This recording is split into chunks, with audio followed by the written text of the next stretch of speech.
Rasheed Wesley Jr.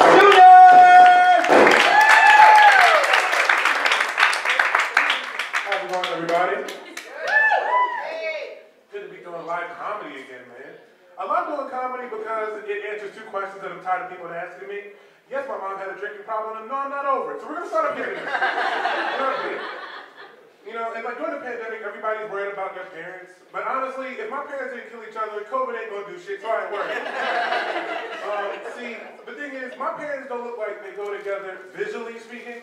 My mom is 6'2", and my father is 5'5".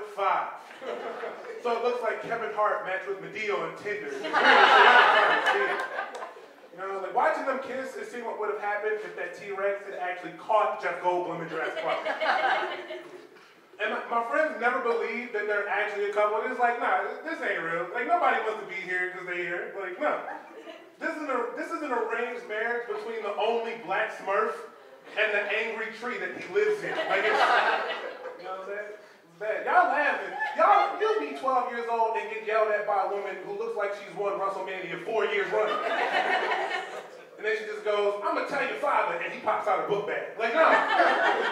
Not even the big part, the little part for the water bottles and shit. Like, you want to clean your room. This is a mess. No, man. I love watching them fight, though. It was always fun, because it was always about the fact that my dad was small. You know, he would just go off, like, you know what, bitch? I'm tired of you putting Teddy Grahams in my lunch just because I'm tiny. The shit stops tonight. And my mom, to shut him up, would just put her hands underneath his arms and pick him the fuck up. Like, that's how she stopped an argument in my house. Like, you just see all the fight drain out of his face. He was still trying to be mad. He's like, and another thing, I've asked around, no grown man has a bedtime. Just put me down, man, please. Just put me down. She put him up on something high. Like, you're in timeout, mister. He's just up on the kitchen counter, legs swinging, angry as fuck. Fuck you, bitch. You know I'm afraid of heights. Like, you know what I'm saying? But it wasn't always walking trees and hopping fights in my house. No. Like I said, my mom had a drinking problem. And one time, no lie, my mom passed out against the door. The door broke off the hinges and landed on me on the other side of that door. So now I'm pinned beneath my mom in this door, and the only thought in my 13-year-old brain is, fuck, man, I'm a virgin. This is not the woman I want to die under, you know what I mean? Like, I kept looking around the door for a woman that was in my spank bank. Like, I'm like, please be Janet Jackson, please be Janet Jackson. And it wasn't. It was LaToya Jackson with the Smirnoff sponsorship. That's who I was stuck with. If y'all don't know what LaToya Jackson looks like, she looks like Michael Jackson pretending to be his own sister. That's what, but without any of the money or fame to see if people liked him for him. And then he found out that they didn't. And that's the sad part, you know? But the next day I told my mom because she didn't remember. So I'm like, Mom, it's okay. We're going to get you the help that you need. She's like, that's not what I'm hurt by. I just feel bad that I raised you to think that you live in a world where Janet Jackson would fuck you. Like, that's my problem. I did that to you.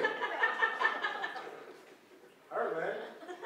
And my dad wasn't around much, you know, when I grew up. But, you know, now that I have my own traveling circus of assholes I call them family, I completely understand. I call my dad up, I'm like, I get it now. He's like, how'd you get this number? Like, you know. It's a fun game we like to play every year on my birthday. He forgets it again, and I cry. Nah, man, but like family really is hell. It truly is hell. Because I love my family to death. I swear I do no lie. I really do. But I'm also at the point where I stopped telling them to use seatbelts. Like, that's where I'm at. You know? Like my daughter would be like, Daddy, don't you want me to buckle up? I'm like, I don't give a fuck what you do, to be honest. I'm doing 65 and brake checking regardless. You better figure this shit out on your own and fast. Yeah. But I try to use those moments to teach her, you know, like science and stuff. She's like, well, what if we get into a car crash and I get hurt? I'm like, well, sweetie, you know, if we get into a car crash and you get hurt, and that's what we call natural selection. That's what that is. But if we get into a car crash and you go through the windshield, then that's evolution, because you just learned how to fly. Woo, you know what I'm saying? For those y'all that ain't laughing, this is a comedy show. Buckle up, because my daughter is. You know, but I try not to be too hard on my daughter. You know, she's had a rough go with things. She's biracial, so she already has her own problems. Like she doesn't have the full range of black people magic powers.